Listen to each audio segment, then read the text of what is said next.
அனைவருக்கும் நன்றி, வணக்கம். பாலாஜி பற்றி சொல்லணுன்னா, பாலாஜி சின்ன குழந்தையிலேருந்தே ரொம்ப பக்தி. 3 வயசு குழந்தையிலேருந்தே அவனுக்கு பக்தி. எது கொடுத்தாலும் வந்து சாமிக்கு தான் வாங்குவான். பழம், பூ. இது ஸ்கூலுக்கு போயிட்டு வரும்போது அதையே தான் வாங்கிட்டு வருவான். வரும்போது பை வாக்கிங்கில் வந்துடுவான், பஸ்ஸில் வரமாட்டான். ஏதுனா நான் வாங்கிட்டு வந்தேன் அப்படின்னு சொல்லுவான். அப்படி தான் எல்லாமே அவனுக்கு பழக்கம். காலேஜ் போன பிறகும் அதே ஹேபிட் அவனுக்கு விடாத இருந்தது. இப்போவும் அதே தான். நடித்த பிறகும் அவனுடைய இதெல்லாம் வந்து கோயிலுக்காக தான் செலவு பண்ணி ரொம்ப அழகாக கட்டியிருக்கான். நீங்கள் எல்லாரும் வரணும். அவன் நடித்த படம் நீங்கள் எல்லாரும் பார்த்து அவனை ஆசீர்வதிக்கணும். கண்டிப்பாக பாருங்க. என்ன சொல்கிறதுன்னு தெரியல. தாயே சரி.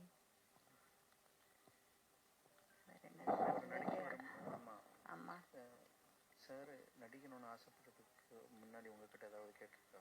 நான் நடிக்க போகிறது உங்களுக்கு விருப்பம் இல்லை. டிகிரி வைஷ்ணவ காலேஜில் டிகிரி முடிச்சதை வந்து ஃபிலிம் இன்ஸ்டியூட்டில் சேர்ந்தான். மெரிட்டில் அது 10 மெம்பர்ஸ்க்கு தான் 1 இயருக்கு நான் சீட்டுங்களா. அதில் மெரிட்டில் ஃபஸ்ட்டு வந்து அந்த சீட் கிடச்சி அது படிச்சுட்டு இருக்கும்போது தான் அவனுக்கு இந்த ஆசையே வந்தது.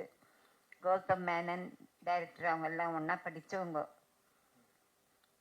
அதுக்கப்புறம் தான் அவனுக்கு இந்த ஐடியா வந்தது.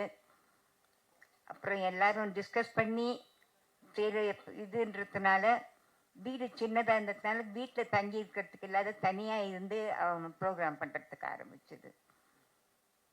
முதல்ல அவங்க அப்பா எல்லாம் வேண்டாம் வேண்டாம் அப்படின்னு தான் சொன்னார். அப்புறம் இரு அடி பார்ப்பேன்ட்டு வேட்டையாடு விளையாடு பார்த்த பிறகு அவருக்கு கொஞ்சம் சந்தோஷம் வந்தது. நீங்க ஸ்ட்ரிக்டான அம்மாவா? நீங்க ஸ்ட்ரிக்டான அம்மாவா இருந்திருக்கீங்களா? இல்லப்பா. இல்லையா? இல்லம்மா. குழந்தைங்க இஷ்டம்தான். அவரோட இஷ்டம் தான் எல்லாமே. ஆமா. சூப்பர்மா. கண்டிப்பா எல்லாரோட பிளெஸிங்ஸ் எப்பவுமே அவருக்கு இருக்கும். நிச்சயமா இந்த படம் சூப்பர் டூப்பர் ஹிட் ஆயிடும். ஓகேங்களா? தேங்க்யூமா. ரொம்ப ரொம்ப நன்றி. நாங்க தான் நன்றி சொல்லணும். ஏன்னா இன்னைக்கு அதுவும் ஃபர்ஸ்ட் இயர் ஆனிவர்சரி அப்படின்னா நம்மளுக்கு வீட்டுல எவ்வளவு வேலைகள் இருக்கும், எவ்வளவு பூஜைகள் இருக்கும். பட் நம்ம கேட்ட ஒரு வார்த்தைக்காக இன்னைக்கு நீங்க வந்தது, I think we all of us feel truly blessing about it. ரொம்ப ரொம்ப நன்றிகள்மா. Thank you so much. எனக்கு 85 வயசு ஆகுதுங்க. என் முன்னாடி என் குழந்தை இந்த வயது ஆனது எனக்கு ஒரு பெரிய வருத்தம். அதுதான் எனக்கு தவிர்க்க முடியாத வருத்தமா இருக்கு. கண்டிப்பாமா. அவர் எப்பவுமே உங்க கூட தான் இருக்காரு. ஸோ இந்த படம் மூலியமாவும் சரி, இனி வரும் நாட்கள் அவரோட படங்கள் இன்னைக்கு வர யங்ஸ்டர்ஸ் நிறைய பேர் அவரை வந்து ரோல் மாடலா எடுத்து இந்த மாதிரி வில்லனா நடிக்கணும் அப்படின்றத எவ்வளவு பேர் கொண்டு வந்திருக்காங்க. அதை அவர் நமக்காக விட்டுட்டு போயிருக்காரு. அது ரொம்ப அழகாக ஒரு அம்மாவா நீங்க இத்தனை வருடமா அவர் அந்த வளர்ப்பு தான் எல்லாத்துக்குமே ஒரு சக்சஸ் அப்படின்னு சொல்லுவோம். ஸோ ரொம்ப ரொம்ப நன்றிமா. Thank you so much. கடைசி கால 5 நாளைக்கு முன்ன என்னுடைய ப்ராப்பர்ட்டி எல்லாம் வந்து எனக்கு சின்ன மகன் இருக்கான், அவனுடைய பையன் இருக்கான், ராகவேந்திராவுக்கு தாமா எல்லாம்.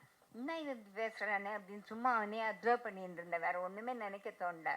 எந்தெல்லாம் அவனுக்கு தாமா அப்படின்னா வித்திமாறன் டைரக்டர் சொன்னார், என்னடா இந்த பர்த்டே வந்து உனக்கு கிராண்டா செலிப்ரேட் பண்ணலான்னு இருக்கிறோம், என்ன சொல்றேன், நான் இருக்க மாட்டேனே அப்படின்னு அவர் சொன்னார். அதை இதுக்கு வந்தப்போ அவர் சொன்ன மாதிரி ஒரு விஷயம்தான். அவர் அப்ப வீட்டுல மட்டும் செய்யல, அவர் இறந்த பிறகுதான் நிறைய இவ்வளோ பேருக்கு அவர் பண்ணியிருக்காரா. பக்கத்துல போயிட்டு அந்த பைட்ஸா இன்டர்வியூஸ் எடுக்கும்போதுதான் தெரிஞ்சது இவ்வளோ ஸ்டூடெண்ட்ஸை படிக்க வச்சிருக்காரா அப்படின்றது. வந்து நிறைய பேருக்கு படிப்புன்றது ஒரு மிகப்பெரிய விஷயம். அது ரொம்ப அழகாக உங்க பையன் இன்னைய வரைக்கும் கொடுத்துட்டு இருக்காருல்ல, அதுதான் எல்லாரோட பிளெஸிங்ஸும். சரிங்களா? நீங்க கண்டனம் பண்ணப்ப கூட அவருடைய இஷ்டம்தான். அந்த இது இன்னைக்கு நடத்தலான் இருந்தோம். டைம் எங்களுக்கு செட் ஆகலன்றதுனால நெக்ஸ்ட் வீக் பண்ணலான்னு வச்சுருக்கோம். அனைவருக்கும் மாலை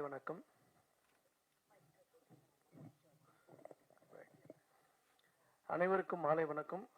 இந்த இனிமையான தருணத்தில் என்னை சிறப்பு விருந்தினர் அழைத்ததற்கு சகோதரி கல்பனா அவர்களுக்கு மிக்க நன்றி. மற்றும் இங்கே வந்திருக்க பத்திரிகையாளர்கள் அனைவருக்கும் நன்றி. திரைப்படத்துறையில் வந்து என்னுடைய பயணம் வந்து சமீப காலமாக தான் ஆரம்பிச்சது. நான் பேசிக்கலி சாஃப்ட்வேர் இன்ஜினியர். ஒரு 30 வருஷமாக ஒரு 5 கண்ட்ரியில் ஒர்க் பண்ணிட்டு, அப்புறம் then serial entrepreneur, agriculture, food product, and then infrastructure, and then அரசாங்கத்துடைய பயணம். அப்படி பல பயணத்தில் வரும்போது நிறைய நாடுகளுக்கு போகும்போது எல்லாரும் குழந்தைங்கள இருக்கும்போது நிறைய சினிமா பார்த்தது. காலேஜில் படிக்கும்போது சொல்லவே தேவையில்லை. நீங்கள் திருச்சியில் படிக்கும்போது பார்த்தோன்னா வாரம் வாரம் 2 சினிமா பார்ப்போம். அதுக்கப்புறம் வேலை நிமித்தமாக வெளிநாடுக்கு போகும்போது அந்த தொடர்பு வந்து ஆல்மோஸ்ட் கட் ஆகிடுது. அதுக்கப்புறம் பிஸ்னஸ் ஆரம்பித்ததுக்கப்புறம் பார்த்தா வெளிநாடுகளில் அதுக்கப்புறம் சினிமாவை பற்றி ஒரு பெரிய அபிப்பிராயம் கிடையாது. உண்மையை சொல்ல போனாக்கா வெளிநாடுகளுக்கு போய் அங்கே தமிழர்கள் பேசும்போது தான் அது மேலே ஒரு ஈர்ப்பே வந்தது. ஏன்னா இன்றைக்கி உங்களுக்கு தெரியுமா தெரியாதது, மலேசியா, சிங்கப்பூர் இந்த மாதிரி ஏஷியன் கண்ட்ரியில் இன்றைக்கி தமிழ் மொழி பேசுகிறாங்கன்னு கேட்டேன்னா அதுக்கு முதல் காரணம் திரைப்படம் மட்டுமே தான். வேறு எதுவுமே நீங்கள் சொல்ல முடியாது. நீங்கள் போனவங்களுக்கு தெரியும். ஏன்னா அங்கே பள்ளி படிப்பில் வந்து தமிழ் பாடம் கிடையாது. அமெரிக்காவில் மட்டும் நான் அமெரிக்காவில் ஒரு 2 வருஷம் தான். இப்போயும் என்னுடைய அலுவலகம் அமெரிக்காவில் இருக்குது. வருஷத்துக்கு 3 மாதம் அங்கே போவேன். அப்போ தான் ஒரு கடந்த ஒரு 20 வருஷமாக தான் பார்த்தோன்னாக்கா நம்ம பசங்க தமிழ் படிச்சுட்டு இருக்காங்க. அதுக்கு முன்னாடி தமிழ் படிக்கலை. ஏஷியன் கண்ட்ரியில் பார்க்கும்போது பார்த்தோன்னாக்கா தமிழ் கிடையாது. இன்னைக்கு தமிழ்நாட்டுக்கு வெளியில் இருக்கிற தமிழர்கள் தமிழ் பேசுகிறாங்கன்னு சொன்னோன்னா அது திரைப்படம் மட்டும்தான், வேறு எதுவுமே கிடையாது. புக்கு படிக்க தெரியாது. ஆப்பிரிக்கா பொண்ணு என்னுடைய நண்பர் இப்போ வந்திருக்காரு. அவர் இப்போ ஆப்பிரிக்கா போகும்போது பார்த்தபோது தான் தமிழ் பேசுவாங்க, தமிழ் தெரியாது.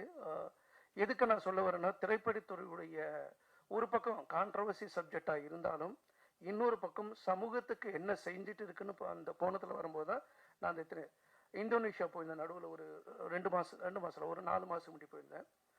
ஒரு பொண்ணு வந்து மிக அழகாக வந்து பார்த்தோன்னாக்கா மாரியம்மன் கோயிலில் வந்து முருகரை பற்றி பாடுச்சு. அந்த நாட்டை சேர்ந்த அந்த 5வது ஜென்ரேஷன். நான் போயிட்டு நல்லா பாடுறேன் பண்ண அப்படி முகத்தை பார்த்தது பொண்ணுமே புரியல. அதுக்கப்புறம் இங்கிலீஷில் கேட்டதுக்கப்புறம் தெரியுது அந்த பொண்ணுக்கு தமிழ் தெரியாது, எழுதவும் தெரியாது, பேசவும் தெரியாது. ஒன்று ஜென்ரேஷனாக முருகர் பாட்டை சொல்லி கொடுத்தது பாடுது. அந்த பாட்டுக்கு அர்த்தம் கூட என்னன்னு தெரியாது. அப்போ அங்கே சொல்லிட்டு வரும்போது அங்கே நிறைய பேர் தமிழர்கள் இருக்கானுங்களா, அவங்கள சொல்லிட்டு வந்து சினிமா போட்டு காமிங்க.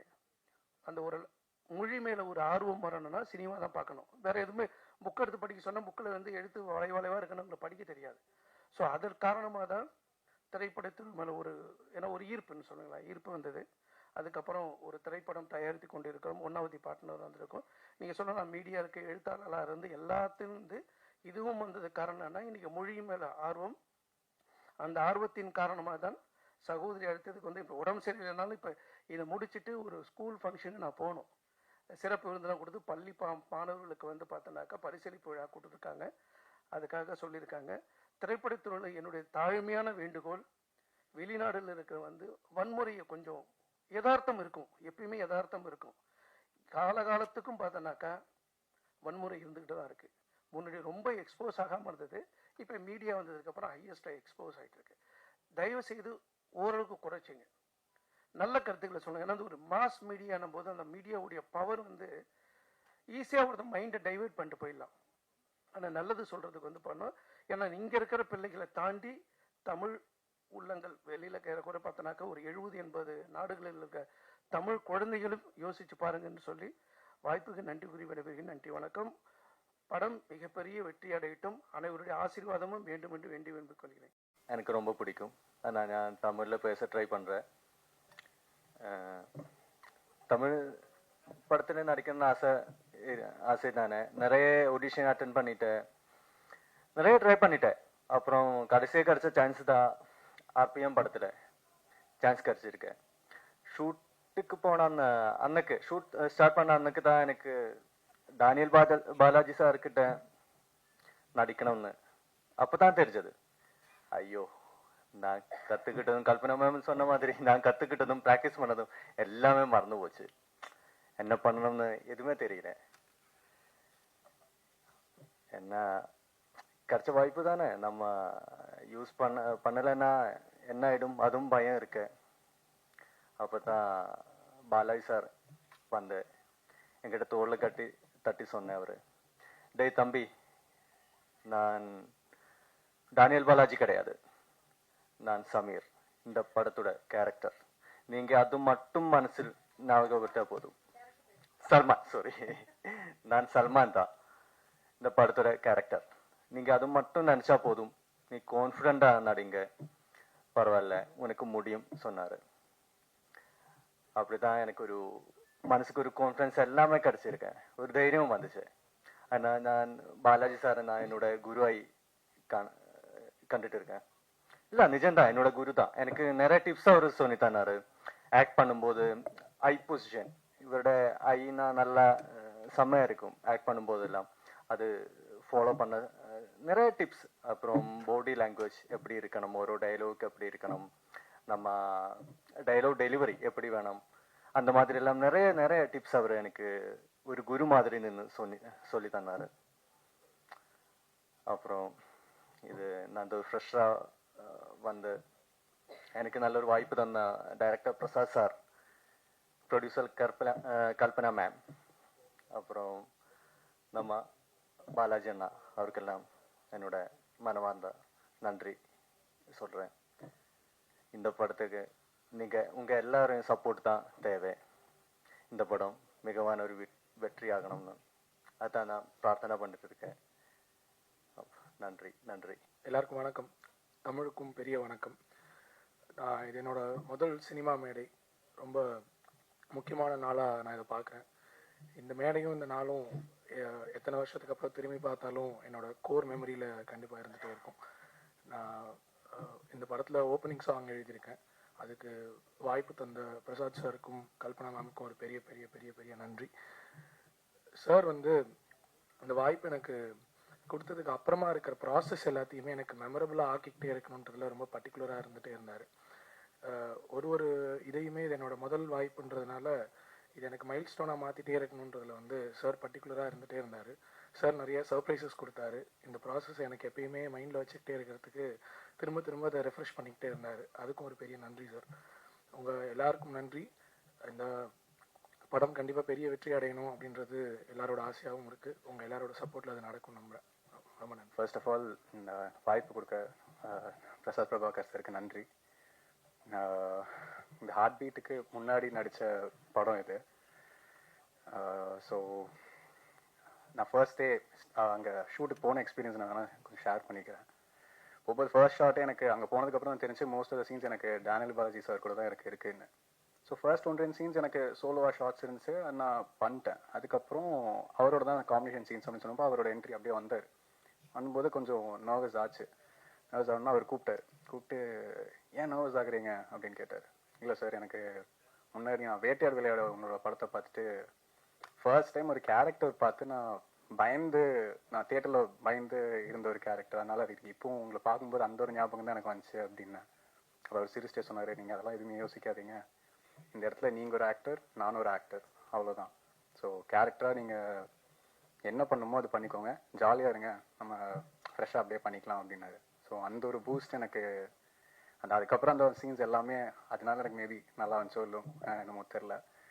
அண்ட் முக்கியமாக அவர் ஒன்று சொன்னார், எனக்கு இப்போ வரைக்கும் ஹெல்ப்ஃபுல்லாக இருக்கிறது ஒரு இதுக்கும் ஒரு கேரக்டர் எப்படி ப்ரிப்பேர் பண்ணுறதுன்னு சொன்னார். அது இன்னைய வரைக்கும் இப்போ ஒரு சின்ன சின்ன ரோல்ஸ் நான் பண்ணுறதா இருந்தாலும் அது எனக்கு ரொம்ப இப்பவும் ஹெல்ப்ஃபுல்லாக இருக்குது. சின்ன சின்ன இன்ஸ்டன்ஸ் தான் அவர் எல்லாரும் சொல்கிற மாதிரி அந்த ஒரு கண் வைக்கிறதா இருக்கட்டும், ஒரு பாடி லாங்குவேஜ், ஒரு கேரக்டர் ப்ரிப்பேர் பண்ணுறது பேசிக்லி ஃப்ரம் ஸ்க்ராச் எல்லாம் ப்ரிப்பேர் பண்ணுறது அவர் நிறையா அதை எக்ஸ்பிளைன் பண்ணார், எப்படி ப்ரிப்பேர் பண்ணுன்ற அந்த ஒரு ரீதி. ஸோ அது எனக்கு இப்போ வரைக்கும் ஹெல்ப்ஃபுல்லாக இருக்குது. கண்டிப்பாக த்ரூ அவுட்டாக என்னோட கெரியரில் அது ரொம்ப ஹெல்ப்ஃபுல்லாக இருக்கும் அவரோட இது. அண்ட் ஸ்க்ரீன் ஸ்பேஸ் அப்படின்னு பார்க்கும்போது கல்பனா மேம் கூட ஒரு சீன் நான் நடிச்சிருக்கேன் மோஸ்ட்லி. இல்லை அந்த சீன் மோஸ்ட்டாக நிறைய இடத்துல பேசப்படும்னு நினைக்கிறேன், நானும் அதை வேண்டிக்கிறேன். அண்ட் இந்த எல்லாரும் மாதிரியும் நாங்களும் இந்த படத்துக்கு ரொம்ப நல்லா எஃபர்ட்ஸ் போட்டிருக்கோம், ரொம்ப நல்லா வந்திருக்குன்னு நம்புகிறேன். அண்ட் நீங்களும் உங்களோட சப்போர்ட் ரொம்பவே தேவை. Please do support is. And இந்த படத்தை நல்லா வந்திருக்குது, ப்ளீஸ். Yeah, thank you. படத்தை பற்றி பேசுறதுனா இது பேசுகிற மொழியே இல்லை, இது காட்சியோடது. ஆக்சுவலி நான் என்னால் என்னென்ன முடியுமோ அதோட மேக்ஸிமம் நான் பண்ணியிருக்கேன். அதுக்கு உங்களோட அனைவரோடையும் சப்போர்ட் வேணும். முக்கியமாக என்னென்னா சோனி மாதிரி ஒரு பெரிய ஒரு கம்பெனி பேன் இண்டியா ரிலீஸ் பண்ணுறதுக்கு இந்த படம் எடுத்துறதுக்கு ஃபஸ்ட்டாக நான் நன்றி சொல்கிறது சோனிக்கிட்ட. அதுக்கப்புறம் என்னென்னா இந்த படம் இந்த அளவுக்கு கொண்டு வர்றதுக்கு நிறைய ஆட்கள் எனக்கு சப்போர்ட் பண்ணியிருக்காங்க, ஆக்டர்ஸ், டெக்னீஷியன்ஸ் அனைவரும். அப்புறம் சக்ஸஸ் பண்ணதுக்கு அப்புறம் இது முடிஞ்சதுக்கு அப்புறம் இனிமே என்ன வேணும்னா நான் என்ன பண்ணாலும் நீங்கள் சொன்னால் மட்டும்தான் மக்கள் கேட்பாங்க. நான் கையெடுத்து கும்பிட்றதுக்கு என்ன காரணம்னா நீங்கள் சப்போர்ட் பண்ணுங்கள்.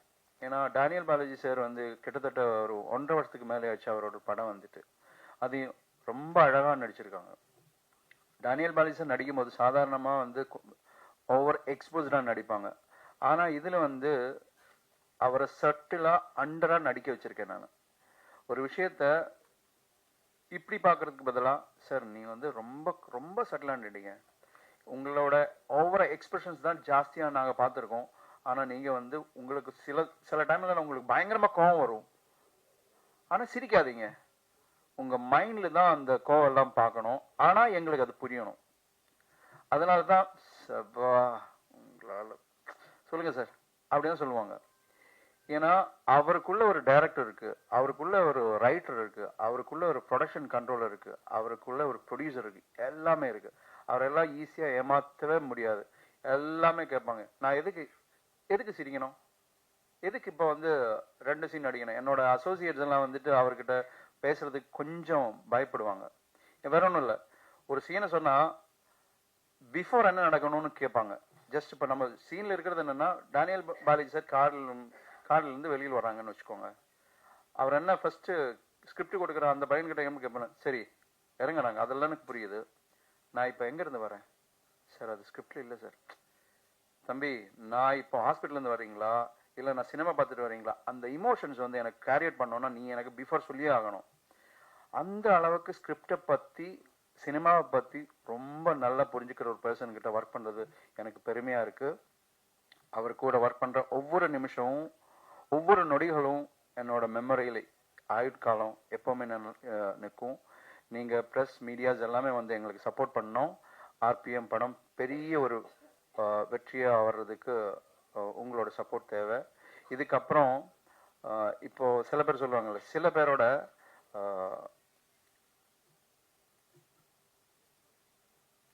அன்பிரசன்ஸ் தான் நம்ம பிரசன்ஸ் அனுக்கும். அவர் இல்லாம இருக்கும்போது தான் அவரை பத்தி நம்ம ஜாஸ்தியா பேசுவீங்க. அந்த மாதிரி ஒரு பர்சன்னா பாலாஜி சார்.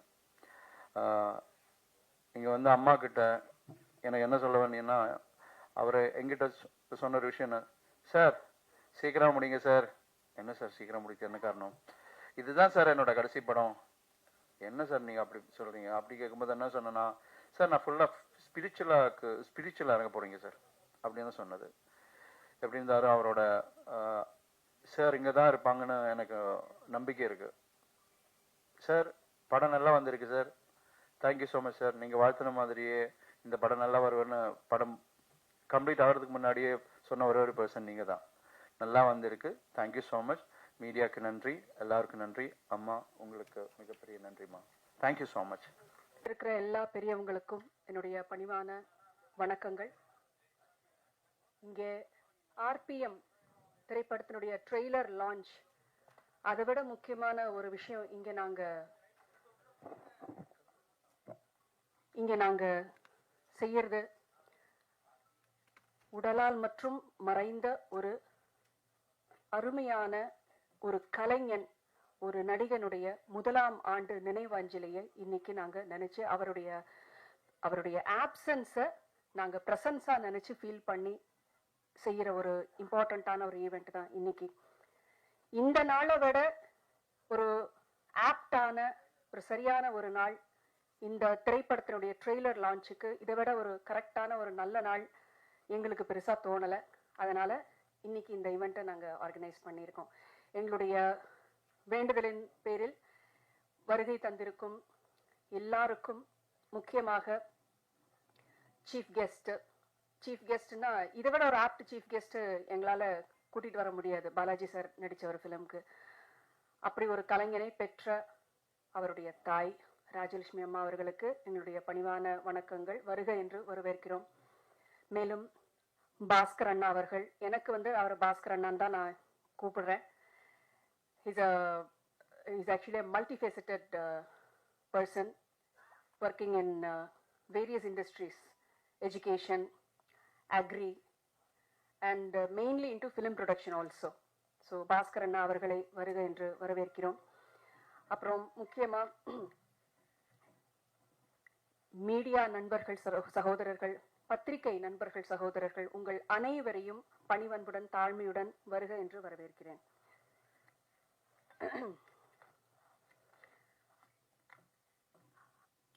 இந்த திரைப்படத்தினுடைய ஆடியோ எங்களுக்கு எம்ஆர்டி அவங்க தான் இந்த ஆடியோ எடுத்திருக்காங்க. எம்ஆர்டி ரெப்ரசென்ட் பண்ணி முருகன் சார் அவர்களுக்கு என்னுடைய மனமார்ந்த நன்றிகள். அவங்கள வருக என்று வரவேற்கிறேன்.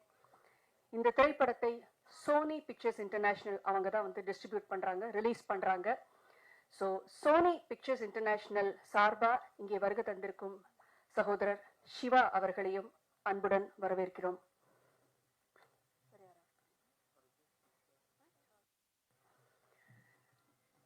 இப்ப வளர்ந்து கொண்டிருக்கும் ஒரு chocolate boy, a handsome guy and a very good performer on the screen. Jio ஹாட்ஸ்டார்ல ஹார்ட் பீட்ஸ்ங்கிற அந்த வெப் சீரிஸுடைய மெயினான ஒரு பர்சன் மிஸ்டர் அர்ஜுன், அந்த பேர் வந்து அவருடைய கதாபாத்திரத்தினுடைய பேர். நம்ம திரைப்படத்துல ஒரு முக்கியமான வேடமேற்று நடிச்சிருக்கிறாரு திரு சாருகேஷ் அவர்களையும் அவர்களுடைய தாயார் அவர்களையும் அன்போடு வரவேற்கிறோம். இந்த படத்துல டெபியூ பண்ணியிருக்காரு, முதலாக நடித்திருக்கிறாரு ஒரு இம்பார்ட்டன்டான கதாபாத்திரத்துல ஈஸ்வர் கிருஷ்ணா அவர்கள், அவரையும் அன்போடு வரவேற்கிறோம். மனசுல வந்துட்டோம் மோனே, அவருக்கு மலையாளத்துல சொல்லணும், அப்பதான் கொஞ்சம் புரியும். அண்ட் இந்த திரைப்படத்திற்கு இன்னும் கூட ஆர்டிஸ்ட், முக்கியமா வந்து பாலாஜி சாரோட ரன்னிங் ரோல் மாதிரி பாலாஜி சாரோட எப்பவுமே ஸ்கிரீன் ஷேர் பண்ணிக்கிட்டே நடிச்சிட்டு வந்த 2 பேர் இருக்காங்க. நடிகர் பாபு அவர்கள் அண்ட் நடிகர் முத்து அவர்கள், உங்க எல்லாருக்கும் பரிச்சயம். அவங்கள வந்து அவங்களையும் நான் மனசார வெல்கம் பண்றேன். நன்றி முத்து, நன்றி பாபு. அண்ட் இந்த படத்துல வந்து ஒரு 3-4 பாடல் ஆசிரியர்கள் பாடல்கள் எழுதியிருக்காங்க. தாமரை அக்கா, மோகன்ராஜன் சார் அவர்கள், கிரிதர் வெங்கட் சார் அவர்கள். அப்புறம் அதோட சேர்த்து ஒரே ஒரு பாட்டு, எனக்கும் வந்து பாட்டு எழுதணும்னு ஒரு ஆசை வந்து முதல் முறையா ஒரு பாடலை எழுதி அதை கம்போஸ் பண்ணியும் பாடியிருக்கேன். அதனால இன்னைக்கு வந்து மற்றவங்க யாரும் வர முடியல, எங்களுக்காக வந்திருக்கிற கிரிதர் வெங்கட் அவர்களை அன்போடு வரவேற்கிறோம். மீண்டும் அனைவருக்கும் பணிவன்பான வணக்கங்கள். நான் முதல்ல டேனியல் பாலாஜி சார் வந்து இயக்குனர் பிரசாத் பிரபாகர் சார் அவர்கள் வந்து டேனியல் பாலாஜி சாரை வீட்டுக்கு போய் அவங்கள வந்து பார்த்து இந்த ஃபிலிம்க்கு வந்து கன்ஃபார்ம் பண்ணி இது பண்ணப்ப அப்பதான் வந்து என்னை பத்தி இன்ட்ரடியூஸ் பண்ணாங்க. ஸோ நான் வந்து அவருக்கு as a part of the movie making அவருக்கு நன்றி சொல்றதுக்காக, சார் எங்க படத்துல நடிக்கிறதுக்கு நீங்க சம்மதிச்சதுக்கு உங்களுக்கு எங்களுடைய மனமார்ந்த நன்றி அப்படின்னு அந்த நன்றி சொல்றதுக்காக வீடியோ காலில் வந்துட்டு அவரை சந்திக்கக்கூடிய ஒரு தருணம் தான் எனக்கு கிடைச்சது. இப்போ வீடியோ காலில் உங்களை நீங்க பாடுறீங்க, உங்களை பார்த்துருக்கேன் நான், எனக்கு உங்க பாட்டுலாம் நான் நிறைய கேட்டிருக்கேன், ரொம்ப சந்தோஷம் சார். சரி இவ்வளோ பாடுறீங்க, நான் கேட்குற பாட்டு உங்களால பாட முடியுமா அப்படின்னாரு. சார் கண்டிப்பா சொல்லுங்க சார், தெரிஞ்சா கண்டிப்பா இப்பவே பாடுறேன் சார் அப்படின்னு. அவர் முதல்ல என்கிட்ட கேட்டது, நம்ம தண்ணீர் படத்துல வர எம்எஸ்வி சார் அவர்கள் இசையமைத்த சுசிலாமா அவர்கள் பாடிய கண்ணான பூமகனே கண்ணுரங்கு சூரியனே அப்படிங்கிற பாட்டு உங்களுக்கு தெரியுமான்னு கேட்டார். ஆக்சுவலா அந்த பாட்டு வந்து நான் நிறைய கேட்டு வளர்ந்துருக்கேன், ஆனா பாட்டு வந்து எனக்கு பாடம் இல்லை, பாடுறதுக்கு எனக்கு பாடம் இல்லை. நான் சொன்னேன், சார் மன்னிக்கணும், நீங்க ரொம்ப ஒரு அழகான பாட்டு கேட்டிருக்கீங்க, ஆனா வந்து இந்த பாட்டை நான் கத்துக்கிட்டு ப்ராக்டிஸ் பண்ணிட்டு உங்களுக்கு கண்டிப்பா நான் வந்து நேர்லயே வந்து உங்களுக்கு நான் பாடி காமிக்கிறேன் அப்படின்னு சொன்னேன். அப்படியா, சரி வேற ஒரு பாட்டு சொல்றேன், அது பாட முடியுமா அப்படின்னாரு. என்ன பாட்டு சார் சொல்லுங்க. சிங்கார வேலனே தேவா பாட தெரியுமான்னு கேட்டார். அது நல்லா தெரியும் சார் சொல்லிட்டு உடனே வீடியோ காலில் வந்துட்டு நான் சிங்கார வேலனே தேவா பாடினேன். பாடி முடிச்சு அவருக்கு ரொம்ப சந்தோஷமா இருந்தது. அதாவது நான் அவருடைய பேக்ரவுண்ட்ல என்ன, அவர் எப்பேற்பட்ட ஒரு நடிகர், திறமைசாலி, அதுல எந்த ஒரு மாற்று கருத்துமே கிடையாது. பயங்கரமான திறமைசாலி. சினிமா நுணுக்கங்களை பற்றியும் நடிப்பு திறன்களை பற்றியும் ஸ்கிரீன் ஸ்பேஸை எப்படி வந்துட்டு, ஏன்னா பாலாஜி சார் வந்து ஒரு ஸ்கிரீன்ல வராருனாவே கம்ப்ளீட்டா கேப்சர் பண்ணிடுவார். அது அது அது நெகட்டிவிட்டி ரோலா இருக்கட்டும், எதுவா இருக்கட்டும், மோஸ்ட்லி அவர் நடிச்சது எல்லாம் வில்லன் கேரக்டர்ஸ் தான். அந்த வந்தாலே அந்த கண்ணுக்கு அவ்வளவு பவர் இருக்கு. அதுதான் முக்கியமா சொல்லுவாங்க, ஒரு நடிகருக்கு வந்து கண்ணு பேசணும் அப்படின்னு சொல்லுவாங்க. நான் பெரியவங்க சொல்லி கேள்விப்பட்டிருக்கேன். அந்த மாதிரி அந்த பாட்டு அவர் பின்னாடி இருக்கிற அவர் உட்காந்துட்டு இருந்த ரூம்ல ரொம்ப சிம்பிளா இருந்தது. நான் வந்து பிரசாத் சார்ட்ட கேட்டேன், என்னங்க இவரு இவ்வளவு பெரிய நடிகர், என்ன ரொம்ப சாதாரணமா ஒரு கைத்துக்கட்டுல சிம்பிளா அவர் பாட்டுக்கு சிம்பிளா இருக்காருமா. அவர் இருக்கிற இடமும் அப்படிதான் இருக்கு, அவர் வாழ்ந்துட்டு இருக்கிற வாழ்க்கையும் அப்படிதான் இருக்கு. ஏன்னா யதார்த்தமான ஒரு வாழ்க்கை. ஏன்னா ஸ்கிரீன்ல எல்லாரும் பெரிய ஸ்டால்வார்ட்ஸா இருக்கலாம், திறமைசாலிகளா இருக்கலாம், ஆனா நிஜ வாழ்க்கையில எல்லாருமே வந்துட்டு அவங்கவுங்க அம்மா அப்பாவுக்கு பிள்ளை, கணவருக்கு மனைவி, மனைவிக்கு கணவன், பிள்ளைங்களுக்கு தாய் தகப்பன், இவ்வளவுதான் ஒரு குடும்பம், ஒரு ஹியூமன் பீயினோட லைஃபே ரிவால்வ் ஆகுறது இவ்வளவுக்குள்ளதான். எனக்கு ரொம்ப ஆச்சரியமா இருந்தது அவருடைய சிம்பிளிசிட்டி. அப்புறம் இந்த பாட்டை வந்துட்டு ஐயோ இவ்வளவு நாள் கேட்டாரு, ஒரு இவ்வளவு நம்ம எல்லாம் பார்த்து ரொம்ப மெச்சி ரொம்ப சந்தோஷப்பட்ட ஒரு நல்ல ஒரு ஆர்டிஸ்ட் வந்து நம்ம படத்துல வேற நடிக்கிறாங்க பாலாஜி சார். அவர் கேட்டு இந்த பாட்டை கத்துக்கிட்டு பாடணும்னு சொல்லி ஒரு ஃபியூ டேஸ்ல வந்து அந்த பாட்டை உட்காந்து படிச்சு நோட்ஸ் எடுத்து நான் வந்து வாய்ஸ் நோட்டா அனுப்பினேன். ஏன்னா அவரை பார்க்கக்கூடிய சந்தர்ப்பம் கிடைக்கல, அதனால இது வந்து எக்ஸ்டெண்ட் ஆகக்கூடாது, ஒரு ஆசையா கேட்டாரு அப்படின்னு சொல்லிட்டு அதை வாய்ஸ் நோட்டா நான் அனுப்பினேன். பிரசாத் சார் வந்து பாலாஜி சாருக்கு அனுப்பியிருப்பாரு.